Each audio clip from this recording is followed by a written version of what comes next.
So, andito ko ngayon sa terrace. Ito yung mga halaman namin sa terrace. Ayan po sila. Ayan sila. Ito ang aming ito yung isang aglonema na napakabata na binitbit namin. Ito yung ko lang kung magsusurvive siya. Siya yung aglonema na ladybug. Ayan, yung baliktaran, silver ang kanyang harap. Tapos yung sa likod ng kanyang dahon ay green. Okay po.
Yellow fusion na calathea. Iwan ko guys, sana mabuhay siya.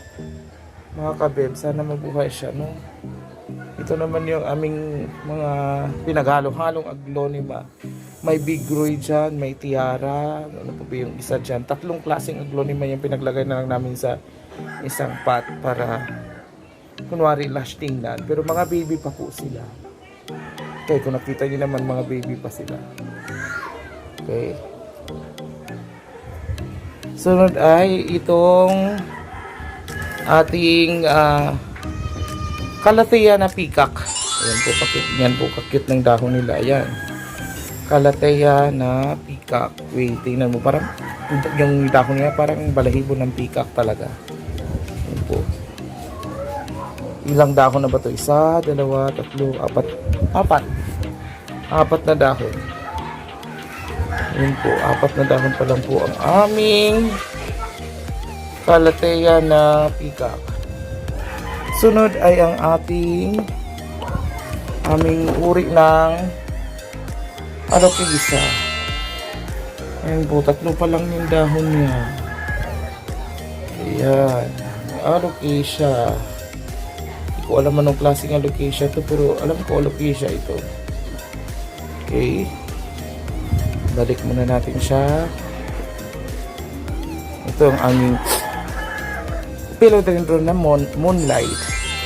Kaka-recover lang niya guys kasi ngayon nga sabi ko sa inyo mga kabebs na kapag isang halaman ay na-over sa babad sa araw, masusunog yung dahon niya. Kaya ayan, nakalimutan itago. Nasunog yung tatlo niyang dahon. Buti na lang nag-produce siya ng panibago niyang dahon. Panibago niyang dahon, sorry. Okay, ayan, balik na. Ito naman ang aming Doña Carmen, na 2 pa lang ang dahon at saka yung isang uri ng aglonema. Ayan po. 2 din silang uri ng aglonema na sa loob ng isang pot. Ayan. Bago pa lang po silang tanim. Dito din, 3 uri din sila ng aglonema na pinaglalagay namin dyan. Ito, 1, 2, at 3. Yung mga dahon na yan, nasa loob sila ng isang pot. Pero ililipat namin ito pag nakabili na kami ng mga pot kabibs, mga kabibs. Kasi naghihintay kami ng mapaglagyan nilang lupa. Okay. Ito din po uri ng kalipay, kung tawagin sa amin. Ayan. Siguro dito yan. Yan po ang kanyang dahon. Variegated din siya. Ayan. Ito yung kalipay kanina, kung natandaan yung pinakita ko sa inyo kanina, malaki yung dahon. Ito naman, maliit yung dahon, pino, pero variegated din. Ito naman, ito din, 3 uri din sila ng aglonema na sa loob ng isang sa loob ng isang isang tawag nito, pot. Yan po. Isa, una, pangalawa, ito, dalawa, tapos ito, tatlo. Okay? So, pag nakaluwag-luwag na at makabili na ng pot, mailipat na sila. Ito naman yung aming silum. Silum na malalaki. Giant silum. Yan po. Yan. Yan. Kita nyo mga kabebs? Ito naman yung aming anthurium. Naglalash na rin siya. Ayan, may panibago na naman siyang dahon. Yehey! May panibago na ang aming anthurium. Ayan. At ito rin. May panibagong dahon din siya. Survive. Kapit lang ha. Kapit lang. Alam niyo mga kabebs, may halaman talagang hindi para sa atin. Kasi minsan namamatayan din ako ng halaman eh. Pero hindi ako sumuko eh. Ganun naman talaga, yung mga bagay na hindi para sa atin nawawala. Wow.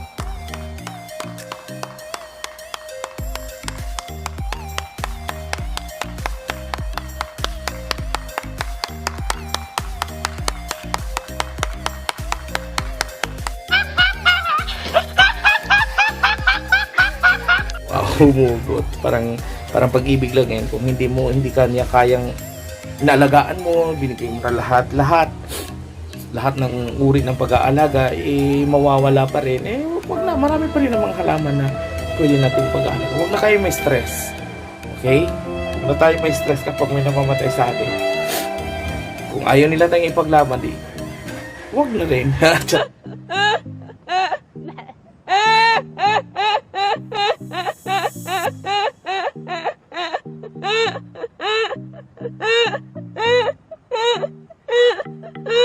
Charot lang. Hindi, hanggang kaya natin silang alagaan natin, okay? Ito naman yung uri ng dwarf rubber tree.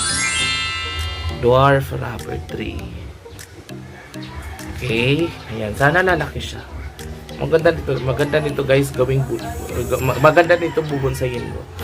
Kapag ginawa mo siyang bonsai, yan po ang aming dwarf na rubber tree na binubuhay pa lang. Okay, ito naman yung binubuhay pa lang namin na Monstera adansonii. Ayan, sana makarecover na siya. Bagong tanim pa lang siya. Sana makarecover siya dyan. Ito din ang aming uri ng living vaxia din siya. Pero dito doon sa amin sa probinsya ay tawag sa kanya elephant's ear daw. Hindi ko alam. Pero ayan, uri ng living vaxia na parang saging siya. Dahon ng saging kapag lumaki guys. Yan, malaki naman na siya. Ito naman yung philodendron na jade daw. Hindi ko alam. Ayan.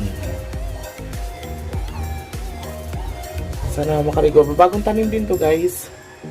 Sana makarecover din siya. Meron din kami isa dyan. Sana anthurium crystallinum o magnifico, whatever. Pero sana mabuhay siya dyan. Ito din uri ng living vaxia na Marian din. Yan. Nag-yellow lang yung dahon niya. Pero kaya, sabi nga nila, kapag may nakita kang yelong dahon dyan, kukunin mo na kasi wala din naman siyang silbi. Magkipag-agawan pa siya ng nutrients sa lupa. So, kunin mo na yung dahon na yun. Then, maganda din to. Makapal yung dahon niya. At, may bago na siyang dahon na lalabas. Okay, balikan muna dyan. Ito naman ang aming snake plant. Snake plant. Yan po, yan din. Meron din kami ditong uri ng aglonema nandiyan. Bagong tanim din siya. Kaya pag naglalash na sila mga kabibs, iba-vlog ulit sila at papakita ko sa inyo. No? Okay?